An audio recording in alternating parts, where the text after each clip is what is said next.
پاکستانیوں کی زندگی 3-4 معاملات کے ارد گرد ہی گھومتی رہتی ہے، مثلا سیاست، عدلیہ، ججز کیا کر رہے ہیں، اسٹیبلشمنٹ کیا کر رہی ہے، دہشت گردی کتنی ہو رہی ہے، اور کرکٹ۔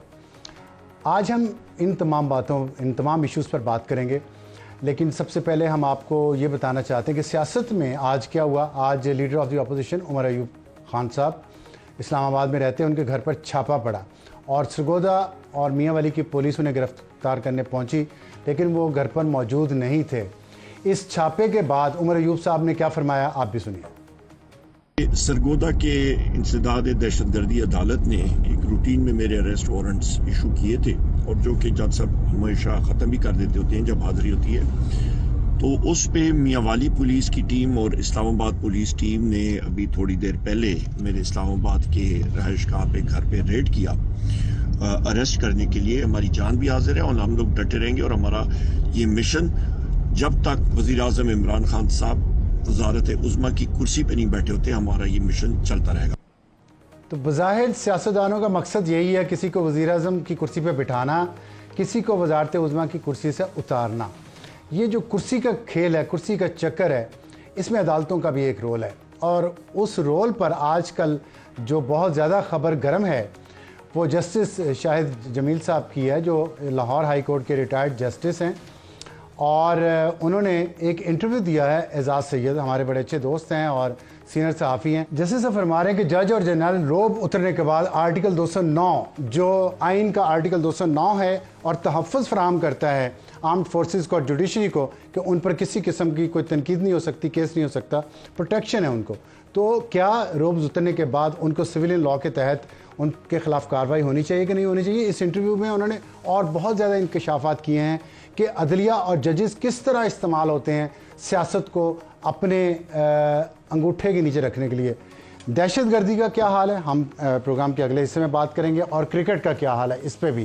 لیکن اس وقت ہمیں جوائن کیا ہے شاہد خاقان عباسی صاحب نے، جو کنوینر ہیں عوام پاکستان پارٹی، سابق وزیر اعظم پاکستان ہیں، بہت سادہ منش انسان ہے، اس کے باوجود کہ سب سے زیادہ انکم ٹیکس پارلیمنٹ میں جس پارلیمنٹیرین نے دیا ہے آج تک، اس کا نام شاہد خاقان عباسی ہے۔ کامیاب بزنس مین ہے، بہت پڑھے لکھے ہیں، اتنے پڑھے لکھے ہیں، اور اس کے ساتھ ساتھ جہاز بھی اڑاتے ہیں اپنے شوق کے لیے، جاب کے لیے نہیں، ایئر لائن بھی انہوں نے بنائی۔ اپنی ذاتی زندگی میں سیاسی ہو، پروفیشنل ہو، انتہائی کامیاب، ایک انسان کے طور پہ بھی بہت کامیاب، لیکن اب انہوں نے اپنی نئی سیاسی جماعت بنائی ہے اس دعوے کے ساتھ کہ وہ مختلف ہیں باقی سب سے، اور کوئی نہ کوئی ایسا نیا پلان لے کے آئیں گے کہ پاکستان کے عوام جو بہت آج کل مایوس ہیں، انہیں اندھیرے دکھائی دے رہے ہیں اپنے مستقبل میں، ان کے لیے شاید ان کے خیال میں یہ امید کی ایک کرن ہے۔ اور میں ایک یہاں پہ وضاحت کرنا ضروری سمجھتا ہوں کہ ایک سوال یہ پیدا ہوتا ہے کہ نئی سیاسی جماعت کی کیا ضرورت ہے۔ دیکھیں اس دفعہ جو الیکشنز ہوئے ہیں اس میں 6 کروڑ لوگوں نے ووٹ ڈالا ہے، لیکن پاکستان میں جو رجسٹرڈ ووٹرز کی تعداد ہے وہ 12 کروڑ سے بھی زیادہ ہے۔ تو جو 6 کروڑ سے زیادہ لوگ جنہوں نے ووٹ کسی بھی سیاسی جماعت کو نہیں ڈالا لیکن وہ سیاست میں دلچسپی رکھتے ہیں، انہوں نے بھی تو آخر کہیں نہ کہیں جانا ہے، ان کو بھی تو گھروں سے نکال کے پولنگ بوتھ تک لے کے آنا ہے۔ کیا شاہد خاقان عباسی صاحب کی سیاسی جماعت یہ کر پائے گی؟ جی بہت شکریہ، آپ کے بڑی مہربانی کی ہے، لیکن میرا کوئی کامیابی کا زندگی میں دعویٰ نہیں ہے، کیونکہ جو ملک کامیاب نہ ہو 70 سال کے بعد بھی اس میں ہم میں سے کوئی بھی، ہم سب ناکام ہیں۔ یہ اس بات کا ہمیں خیال ہونا چاہیے کہ اگر ہمارا ملک ترقی نہیں کر پایا، ہماری عوام کو ہم فلاح نہیں دے سکے تو ہم سب ناکام ہیں۔ سیاسی جماعت آپ نے خود ہی بیان کر دیا، اگر ملک کے حالات یہاں پر پہنچ گئے ہیں، سیاسی جماعتیں جو آج 3 بڑی ہیں سارے اقتدار میں رہ چکی ہیں، لمبے عرصے میں نہیں، پچھلے 4 سال کو لے لیں، سب اقتدار میں رہ چکی ہیں، ابھی بھی ہیں، تو کیا وہ ملک کے حالات درست کر سکی ہیں؟ یہی بڑی ایک واضح ضرورت ہے کہ ملک میں کوئی ایسی سوچ ہو جو ملک کے مسائل کو حل کرنے کی بات تو کر سکے۔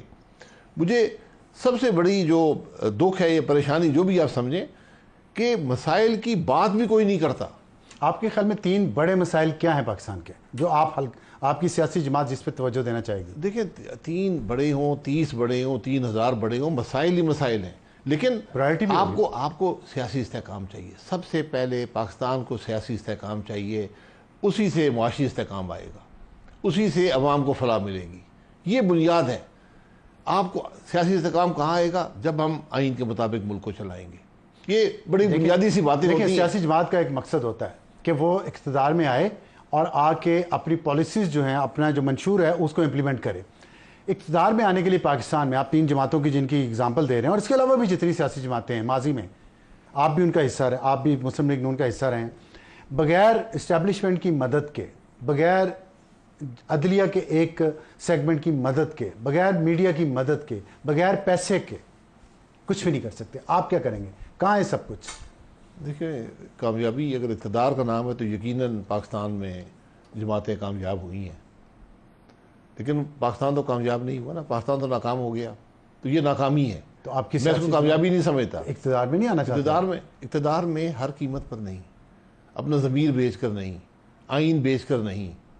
پاکستان اس دن ترقی کرے گا جب اس ملک میں اقتدار میں آنے والے لوگ آئین کے مطابق اقتدار میں آئیں گے، جب عوام کی رائے سے آئیں گے.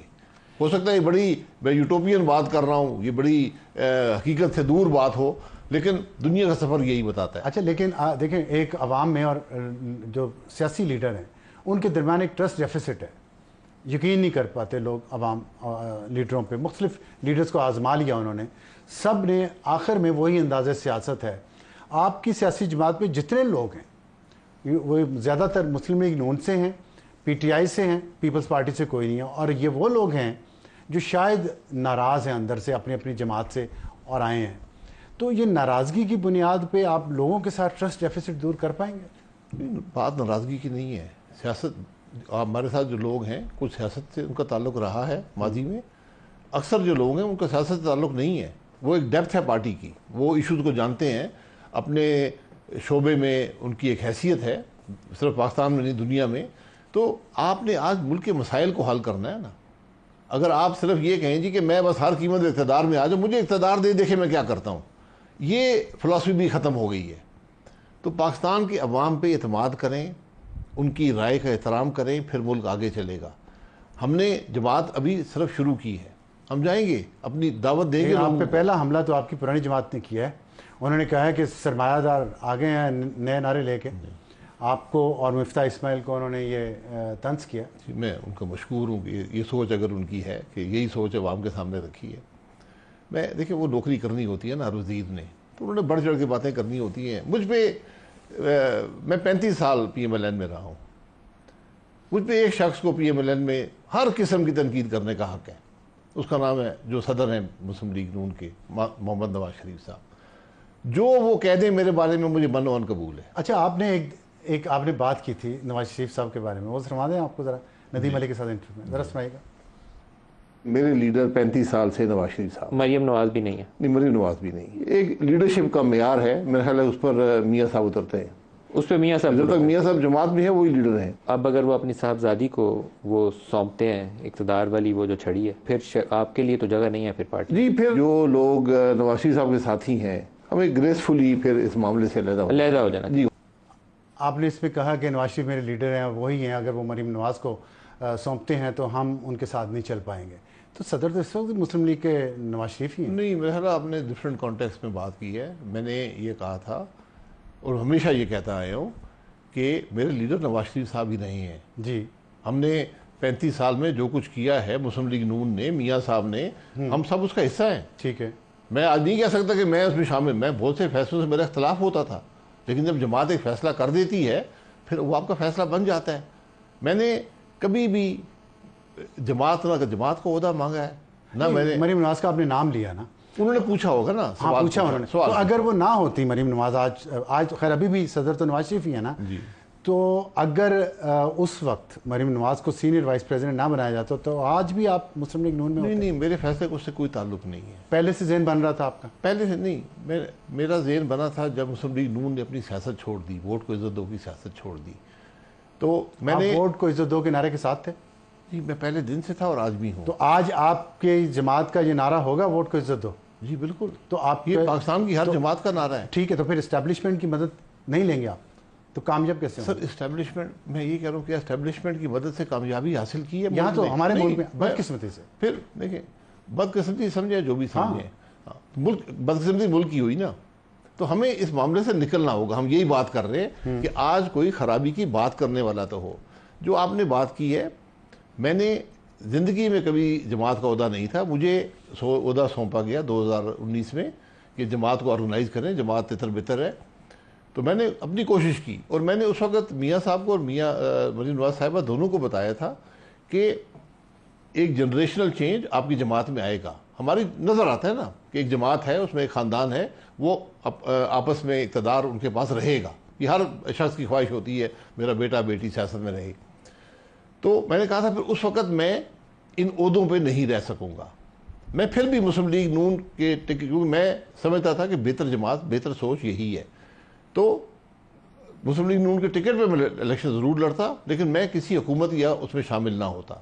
لیکن جب سیاست بدلی, رخ بدلا, تو پھر میں نے 1 سال سے زیادہ عرصہ ہو گیا, میں نے میاں صاحب کو بتا دیا تھا کہ میں الیکشن نہیں لڑ سکتا. آپ مطمئن ہیں اپنے اس فیصلے سے؟ میں بالکل مطمئن. آپ کو کیا رسپانس آ رہا ہے نئی سیاسی جماعت کا؟ سیاسی جماعت کا جی ایسا رسپانس ہے کہ مجھے اس کی توقع نہیں تھی. زندگی کے ہر شعبے کے لوگ, میں حقیقت سے آپ کو بتا رہا ہوں کہ جتنی عزت مجھے اس فیصلے نے دی ہے کہ میں اصول پہ کھڑا رہا, آئین کے ساتھ, ووٹ کی عزتوں کے ساتھ کھڑا رہا, مجھے زندگی میں کسی چیز نے نہیں دی. دیکھیں, ایک میں آپ سے تھوڑا سوال شاید آپ کو وہ پسند نہ آئے, نہیں ہر سوال آپ لیکن میں پوچھنا چاہتا ہوں اس لیے کہ آپ کے الفاظ قوم کی امانت ہیں. ایک عمر کا تقاضا ہوتا ہے. جس عمر میں آپ نے پارٹی آپ نے لانچ کی ہے, آپ کے پاس کتنا وقت ہے؟ 10-20 سال لگ جاتے ہیں سیاسی جماعت کو پاؤں پہ کھڑا کرنے کے لیے.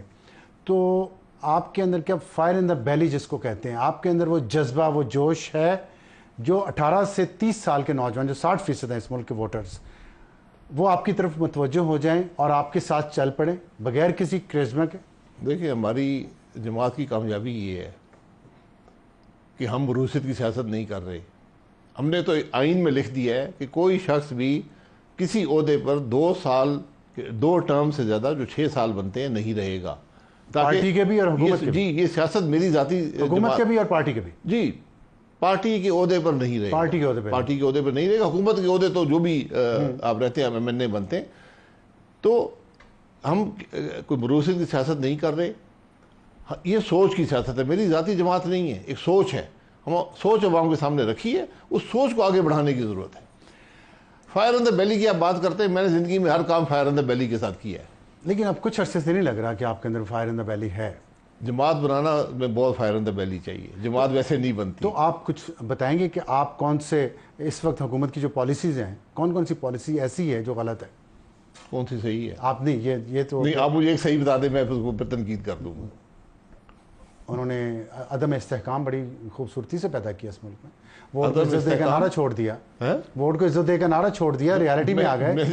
یہ ناکامی ہے نا ساری. نہیں تو آپ اس لیے مجھے سب سے اختلاف ہے. تو آپ نہیں, کچھ اس پہ آپ کا پھر ڈفرینٹ پروگرام کیا ہے, پلان تو بتائیں. ان پہ اعتراض آپ نے سب پہ کر دیا ہم نے, لیکن اگر فائر ان دا بیلی ہو, آپ کے پاس ٹھک ٹھک یہ ہو کہ جی ہم یہ کریں گے, ہم یہ کریں گے, ہم یہ کریں گے, اگر پاور میں آئے, نہیں آئے تو ہم اس طرح پریشر حکومت پہ ڈالیں گے.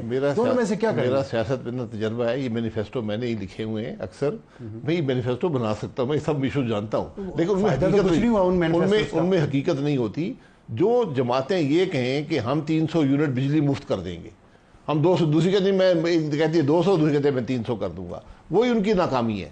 تو ہم ایک ڈاکیومنٹ فلوٹ کریں گے 3-4 ہفتے کے بعد, جس میں جو پاکستان کے آج کے مسائل ہیں, ان کا پہلی بات سن لیں, ان کا حل ایک سطح تک ان کے اندر موجود ہوگا, اور وہ ایسے حل ہوں گے جس کو کوئی جماعت بھی امپلیمنٹ کر سکتی ہے. ہم ان حل کو جو ہیں ان کو ہم ڈیبیٹ کر سکتے ہیں کسی کے ساتھ, وہی پاکستان کے مسائل کے حل ہیں. لیکن اس حل کا سفر آئین سے شروع ہوتا ہے, اس بات کو یاد رکھیں. آپ الیکشن چوری کریں گے, ملک آئین کے مطابق نہیں چلے گا, آپ کچھ نہیں کر پائیں گے. آپ کے حلقے میں الیکشن چوری ہوا 2018 میں, صحیح ہے غلط؟ 18 میں چوری ہو گیا, 24 میں چوری ہو گیا. نہیں, میں نے صرف ایک 18 میرا سوال, جی 2018 میں آپ کا الیکشن مری میں چوری ہوا, آپ اس کو تو روک نہیں سکے, آپ پورے ملک کے الیکشن میں چوری کو کیسے روکیں گے؟ میں نے روک لیا نا, اپنی زبان سے تو روک لیا. کہاں روک لیا؟ آپ کو ہرا دیا. روک گیا نا, میں آج بات کر رہا ہوں, ہروا دیا, ہار گیا میں, پھر کیا قیامت آ گئی؟ تو پھر دیکھیں نا, نہیں بات یہ ہے کہ, اور میں نے الحمدللہ میں نے وہ الیکشن ہار کر بھی میری جماعت نے مجھے